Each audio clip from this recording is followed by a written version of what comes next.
Première question chez Loulosson.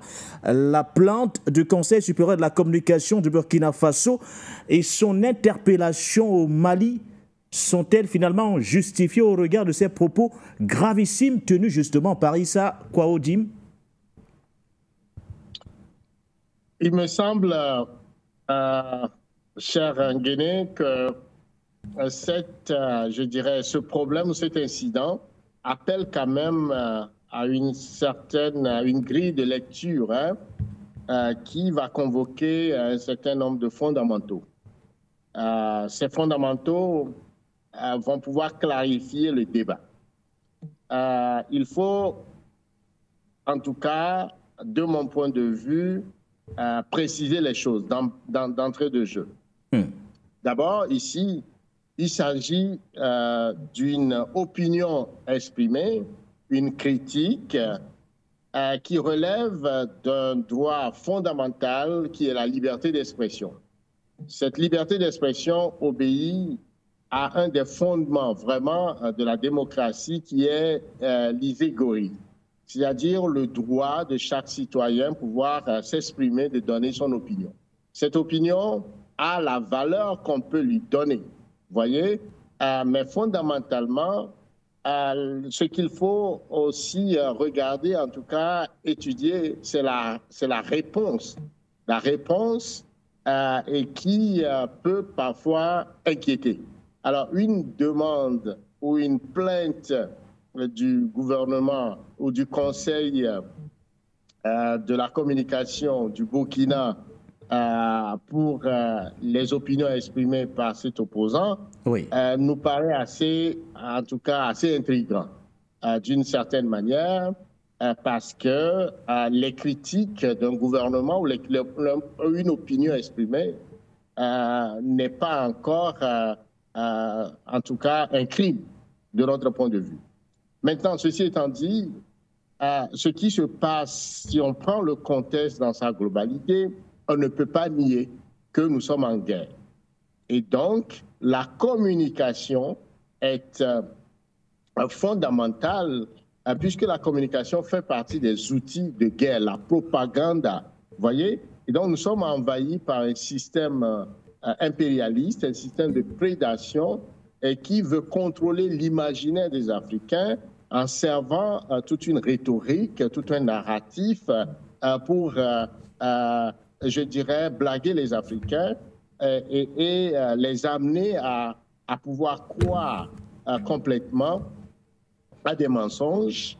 Ces mensonges sont au service justement d'une volonté impérialiste de domination. Donc les médias, l'éducation, les nouvelles, tout ça sont manipulés par le système de domination occidentale. Donc de ce point de vue, il faut surveiller justement, étant donné que nous sommes en guerre, ce discours, pour voir si ce discours fait partie justement d'un plan, n'est-ce pas, de déstabilisation, d'un plan de réduire à néant les efforts de souveraineté, les efforts de liberté et surtout le combat que nous menons contre ce système impérialiste qui n'est pas du tout démocratique et qui ne respecte pas d'ailleurs ces principes fondamentaux de la démocratie, c'est-à-dire l'iségorie, donc la liberté d'expression, l'isocratie, le fait que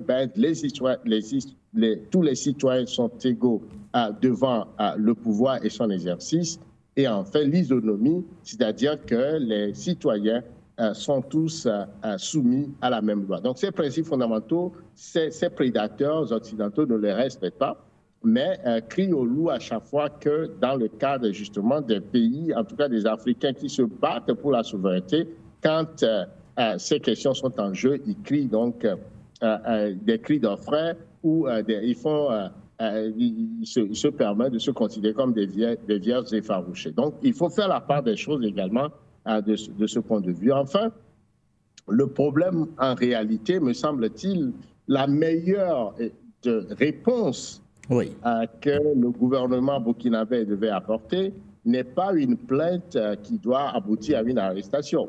C'est de clarifier le sujet. C'est-à-dire que est-ce que la France, est-ce que les Occidentaux sont en train de déstabiliser les pays de l'AES? La réponse est oui. ils font preuve de toutes sortes de manœuvres, que ce soit le terrorisme, que ce soit l'utilisation du franc CFA, qui est cette monnaie nazie qu'ils produisent, dont ils sont propriétaires, qu'ils produisent à satiété, à quantité, que ce soit la manipulation des Africains à travers les médias, etc. Donc, nous sommes en guerre. Alors, est-ce que... donc, c'est établi. Pour vous, il ne fallait pas l'interpeller chez Lawson? Il ne fallait pas l'interpeller? Il y avait forcément un autre moyen pour gérer le cas Issa Kouaoudim chez nous? Absolument. C'est-à-dire que moi, je pense que la charge de la preuve est du côté du gouvernement burkinabé. C'est-à-dire qu'il y a quelqu'un qui a été arrêté au Burkina, qui a cherché à au Mali, manipuler, précisément, chez nous. Des militaires. Au Mali. La plainte a été émise du côté du Burkina, mais il a été interpellé au Mali. Oui, c'est-à-dire ce que je suis en train de dire, c'est que le gouvernement burkinabé a informé l'opinion nationale et internationale qu'ils ont réussi à mettre la main sur un individu qui fait partie du système france-africain, du système de déstabilisation, et qui veut utiliser justement le franc CFA produit en quantité en France pour pouvoir soudoyer, manipuler des militaires et les amener à commettre des forfaits ou des déstabilisations ou encore des massacres. À partir de là, on a quand même, je dirais, le gouvernement burkinabé a réussi à mettre la main sur l'individu. Donc, l'enquête devait progresser pour sortir les éléments du dossier, parce que cet individu ne fonctionne pas seul, c'est un réseau. Il doit quand même, l'enquête doit amener à mettre la main sur les commanditaires, sur toutes les personnes du réseau. Et donc, il y a, de ce point de vue, la preuve formelle, n'est-ce pas, qu'effectivement, c'est un vrai projet de déstabilisation et que ce n'est pas quelque chose qui a été monté ou qui relève tout simplement de la manipulation. Donc, en apportant ces éléments, n'est-ce pas, du dossier, ces éléments concrets, ces faits, on va déconstruire le discours assez, je dirais, un peu trop aller vite en besogne de cet opposant qui s'inscrit justement dans une forme de déconstruction, n'est-ce pas, des efforts des gouvernements du Sahel. Donc, de mon point de vue, la charge de la preuve appartient au gouvernement burkinabé, qu'il éclaire davantage l'opinion sur cet individu, d'où il vient, qui il est. On ne le connaît pas, on ne connaît pas son nom, quel est le réseau avec lequel il fonctionne, qui lui a remis cet argent, d'où l'argent est venu. Je pense qu'il y a quand même un déficit de communication à ce sujet-là. Si tous ces éléments sont mis sur la table, l'ensemble de l'opinion nationale et internationale comprendra les tenants et les aboutissants, et donc toutes les théories ou toutes les tentatives, n'est-ce pas, de jeter du doute, du soupçon ou de l'opprobre sur cette opération rocambolaise, tomberont. Mais monsieur Chelou, pour l'heure, ce n'est pas comme si les autorités burkinabées ne veulent pas communiquer justement sur cette tentative, sur ce projet de déstabilisation déjoué. Elles ont clairement signifié qu'une enquête a été ouverte. Et ce n'est qu'éventuellement qu'à la fin des résultats de l'enquête qu'on pourra avoir tous les éléments nécessaires qui nous permettront d'avoir une lecture plus exhaustive justement du sujet en question.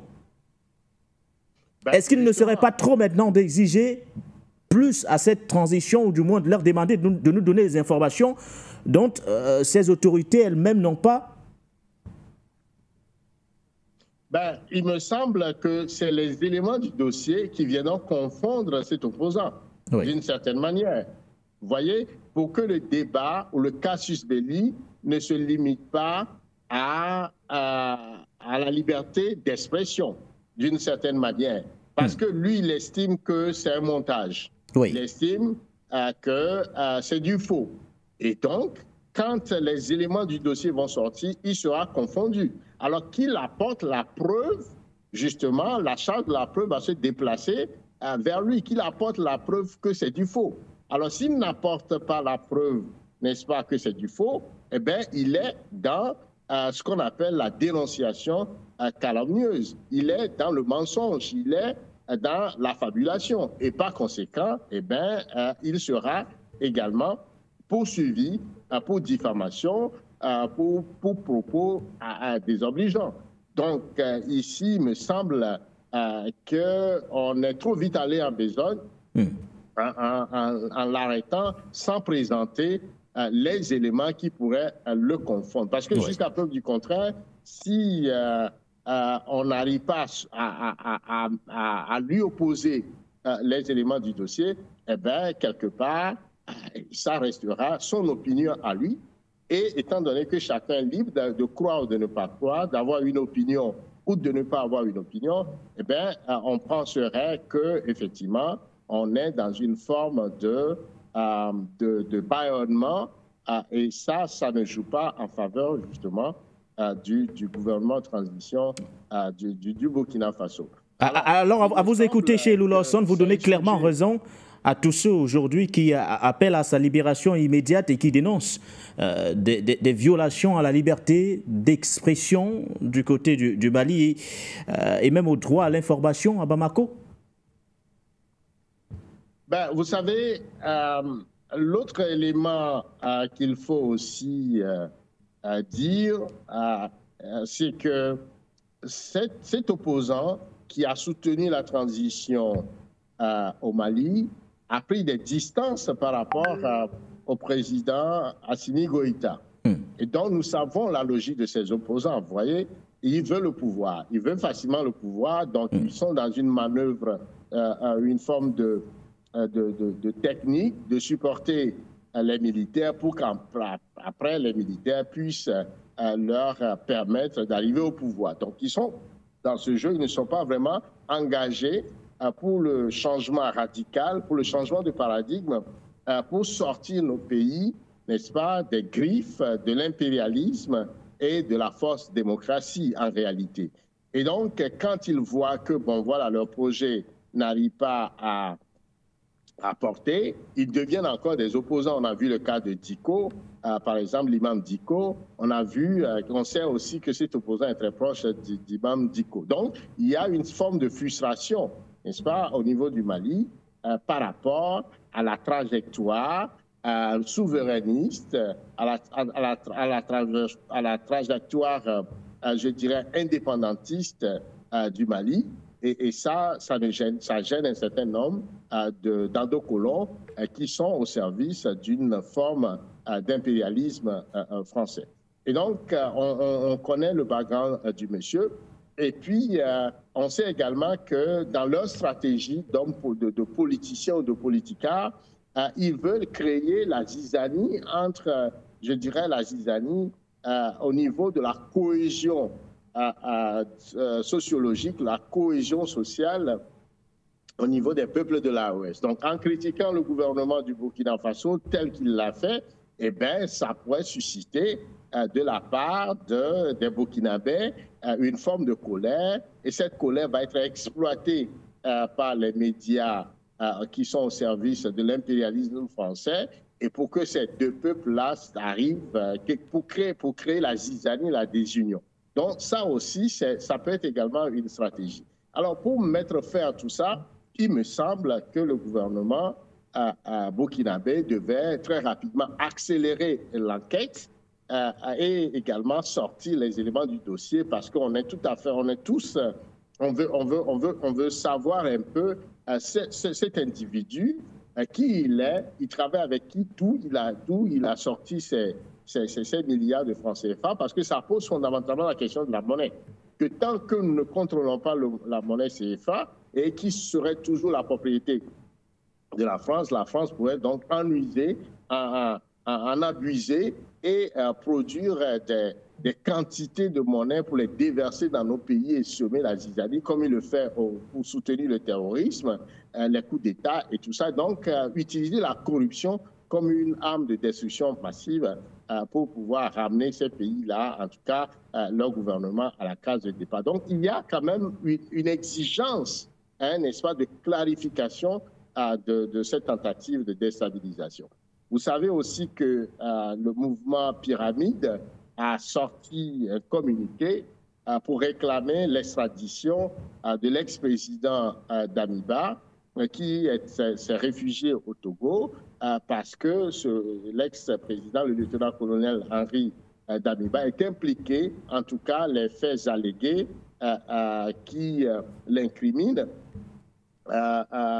prouve l'accuse d'implication dans la tentative de coup d'État et aussi dans le massacre de Borsologo. Et donc, par conséquent, le Togo ou les Togolais étant un peuple hospitalier ne peut pas accepter justement qu'un ancien président du Burkina Faso puisse être impliqué dans le massacre de sa propre population ou dans des tentatives de déstabilisation. Nous avons la mémoire, en tout cas la douleur mémorielle de l'assassinat du président Sankara, et c'est comme ça que des rumeurs,